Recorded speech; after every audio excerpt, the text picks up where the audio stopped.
That's just for state purposes because the state sucks. Got to keep them guessing. Can't let them know what you're doing. Sure. But other than that, that's basically the long and the short of what we do. All right. How can Kurt?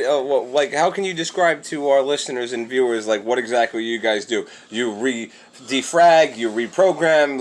If they want to reach you, how can they reach out to you? Tell us how that we can get to you. Well, we basically do anything from computer repair to rebuild, small businesses to home offices to, you want to get that new toy for your kid or that new tablet, but you don't know quite how to hook it up. Okay. You can give someone like us a call. We can help you out, walk you through it, or even come by and set it up. We're not out to take your money. Let's put it that way. Okay. Like some of these other places, like Geek Squad, for instance, they make you sign a 3-year contract worth $300, and you use them once in 3 years. Yeah. A rip off. Yeah, we don't do things like that. But easiest way to reach us right now, because we are currently under construction with a website, is the number 1 certifiedit@gmail.com. That's the easiest way to get a hold of us. That actually goes directly to me. And you can reach out with any and all questions that you have, technology-based, new phone, tablet, computer. You even break a phone for the most part. The exception of the newer iPhones. That's the only one I don't work on yet because of the glue that's actually holding the screen on. Nice. And if any of you guys want to reach out to Kurt with the email that he just provided, and we'll get it to you again later at the toward the end of the show when we say goodbye to Kurt. If you guys mention that you are a Deacon and Jones fan on the show, you get 10% off. For any any type of service computer related like Kurt had just mentioned. Kurt, now.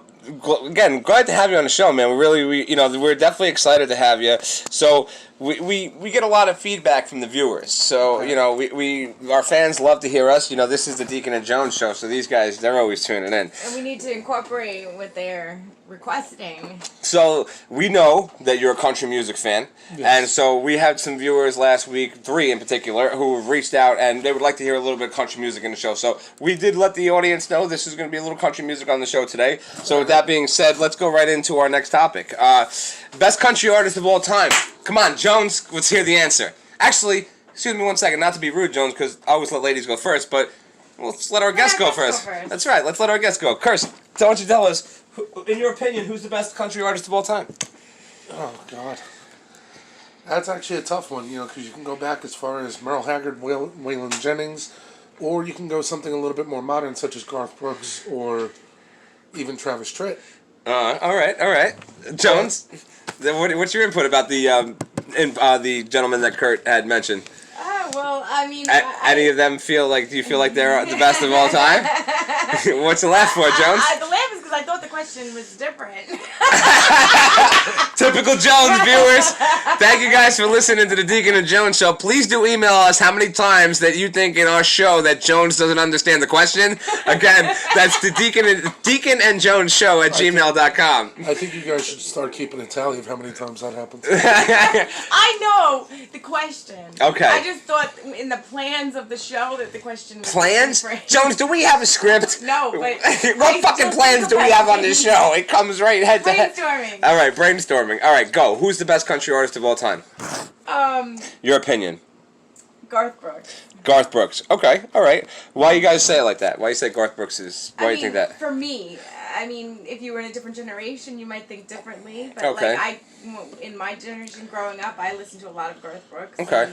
He has so many records and songs, and they just are very. You can relate to them. Okay, all right. And Kurt, now out of the 4 gentlemen that you mentioned, who do you feel is the best? Is it any of the 4 that you mentioned, or could it be somebody different? You mentioned a couple good guys there. Waylon, go. It really depends on what you're into. I am eclectic when it comes to music, especially country music. I'll listen to anything. I'll go back as far as David Allan Coe, honestly. Mm-hmm. Even Hank Williams III. David Allan Coe with No Show Jones. No Show Jones. Oh, man. Walked right into that one. Oh, shit. So, who is it? To, I guess, be more modern with it, and for the listeners who actually may know a little bit, I'm going to have to go with Garth. So, we got 2 for Garth. Guys, this may be funny, And what we're saying might be hysterical right now, but this is our question of the week. Who's the best country artist of all time and why? I'm going to tell you why both of you are wrong. And I already know you think I'm wrong.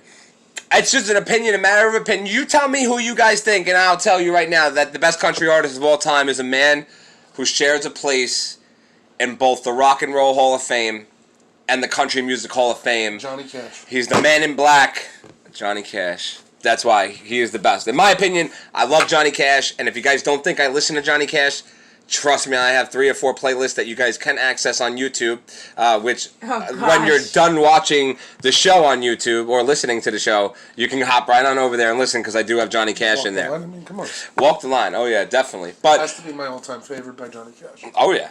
I mean, Ring of Fire, Folsom Prison Blues. There's so many good. Wow. You know, Jackson, you know, that's always a good one, you know. Yeah. But now, with that being said, Kurt, you mentioned something about, you know, being eclectic with music. Couple episodes ago on the show, I'm sure you listened to it, so you're familiar with what I'm going to ask you. We had a debate on when somebody hears the term Metallica, what is the first thing they think of when they hear Metallica? What is the first thing you think of now when you hear it? As far as song-wise, the first song I think of by Metallica is Enter the Sandman. Okay, Enter Sandman.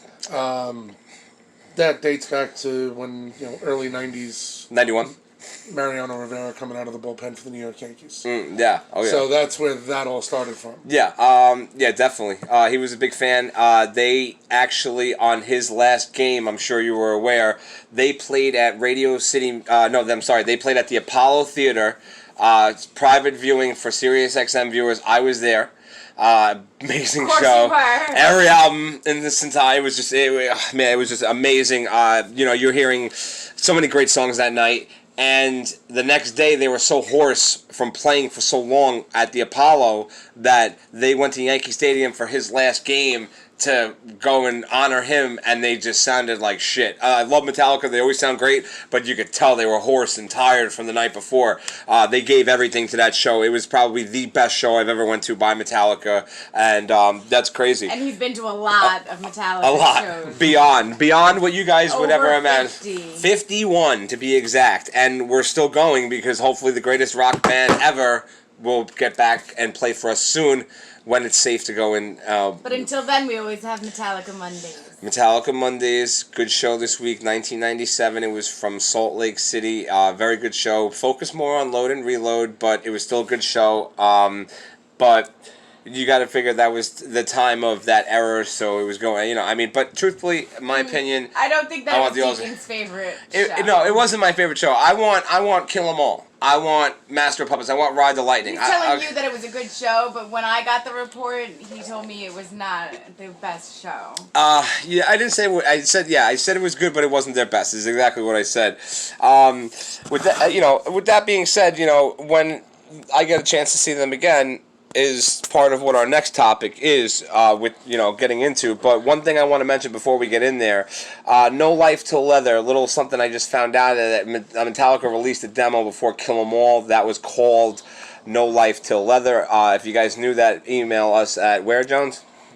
The Deacon and Jones show at gmail.com. Thank you, and let me know your feedback on that, because I want to know if you guys knew that. One last thing I'm going to bring up before we get Kurt's topic involved right now is I want to mention to you guys Street Survivors. It's a documentary coming out on June 30th for the Leonard Skinner original band members' plane crash. It takes you behind it and whatnot. So if you're a fan of Leonard Skinner, Southern rock based upon a theme of country this evening, then check it out, June 30th. It's coming out. I'll give you more details and let you know further when it comes, but I just want to throw that out to you now. Now, with all the concerts and stuff being delayed, cancels, guys, Kurt, when do you feel it's acceptable to go back to doing our normal activities? And what do you feel that the social distancing policies are so far? Have they worked for you? What's going on? What's your whole intake on this? I mean, the whole social distancing thing, yeah, I see a point in it. But at this point, when it comes to getting back to where we should be, as far as, people going back to work, doing what we have to do, and saying what we have, providing for our families, it's it's a essential. tough time. Yeah, it's tough. It is tough. You know, there's no real. I don't want to say there's no real right or wrong time to do it. I mean, I'm going to quote somebody who I follow very closely. He started out. I'll introduce his name first. He goes by. His name is Graham Allen. He's a 12-year Army vet, born and raised in Mississippi. Still lives in the South. Mississippi blood. But he started out with videos called The Daily Rant. He now has his own show called Dear America on Blaze TV. Okay. And now, where can we find Blaze TV? Is that part of the NRA network? I think it's actually its own network now. Okay. I'd have to do a little bit of digging on that. Okay. But he's all over social media. Okay. Just research Graham like the cracker and Allen ending in EN, and you'll find them. Graham like the Spelled cracker. better than you. Well, you know, Jones, I don't know how many other people named Graham spell their name Gram, like the fucking Graham that you're going to smoke. Yeah, like that's it. Graham and the Graham you're going to smoke later, you know? Say, that's it. Drug related? Yeah, That's how I spelled it because I asked him how to spell it. Yeah. So I'm like, I'm through the phone, and like Jones could hear the disbelief in my voice, like, what? Like, you need to know how to fucking spell that. I didn't ask you to spell Leroy. You know, like that would have been a lot easier, right? Yeah. Graham was hard. All right. ahead, Anyway, sorry, Kurt. No, this is no, what totally. happens on the Deacon and Jones show. That's You know. right. But basically, what he said is, we gave the government what they wanted. They wanted a minimum of 15 days. We gave them 45. Okay. Now it's time to they technically don't have the right to keep us in quarantine any longer because we elected them to speak on our behalf. Correct. So technically we can do what we want and go back to work. But because of the executive orders handed down from the governors, you know, all the officials up in the higher-ups in every state, not just here in New York, but everywhere, that's still doing the lock-ins, the quarantine status. The businesses aren't opening back up, so they're not hiring back their employees. Yeah. People are still stuck at home for months and days and days. Days turn into weeks, weeks turn into months now. Yeah. And people are going stir crazy. Well, now, Kurt, if I may, now let's think about it from the perspective here. Now, Jones, you and I spoke about this in earlier episodes as well. You rather take the $500 or $1,000 a day fine to go back to work if you're going to make that kind of money. So the reason why they're not opening is, like, for instance... But people are making more money at home on unemployment than exactly. they are going to work. And that's what I was going to get at, too. Not worried. We're going to get to that. But what I'm trying to say now is, before they allowed construction workers and contractors to go back to work, these guys said, fuck it. I have $1 million job. I can pay the $500 or the $1,000 fine to go. And if you're going to hit me with it every day, come back and I'll pay it, because if I get to work 5 days and I get this job done and it's $1 million job, I pay $2,500 a week in fines. $1 million, guys, is a lot of money. So it's not as much as it used to be, but it's still a lot of money that you could pay this fine. What's even if you got the job done in a month, and you spent, but most people don't have $10 grand. Money to fly around. If you're a company and you're a business doing it, that's what I'm saying. Like, the reason why this hasn't happened yet is because they're not going to bring people back if they don't have that resource to pay that fine. You follow what I'm saying? So a guy who's making $1 million job, he doesn't give a shit because he's going to pay the fine to go back to work. And I understand that people have essentials that they have to pay, but right now, Jones, please hit us with it. We have to stand together. And we have to stay home. Not go to the beach. You know how much it pisses me off that I see these fucking friends of mine or acquaintances that don't even want to listen to the show? Thank you. Go fuck yourselves. On Instagram, where you're posting pictures of you fucking turning around. Oh, I need a drink. I'm on a boat. That's good. Where are you on a boat? To a morgue? You're sitting ducks. What is wrong with you people? Like, realize. I do think that at some point you have to go back to some sort of normalcy. I don't think that it's going to be the same normal that we used to have. But at some point you do have to start getting out there, but it should be in much smaller crowds. Correct. And not even something called a crowd, more like a group, okay, of people. And you should all be respectful of each other's personal spaces and make sure you maintain, clean hands. And if you are more than, within breathing distance of somebody, wear a mask, of course. More for respect of that other person than even for yourself. Of course. Because, let's be honest here, this stuff, it spreads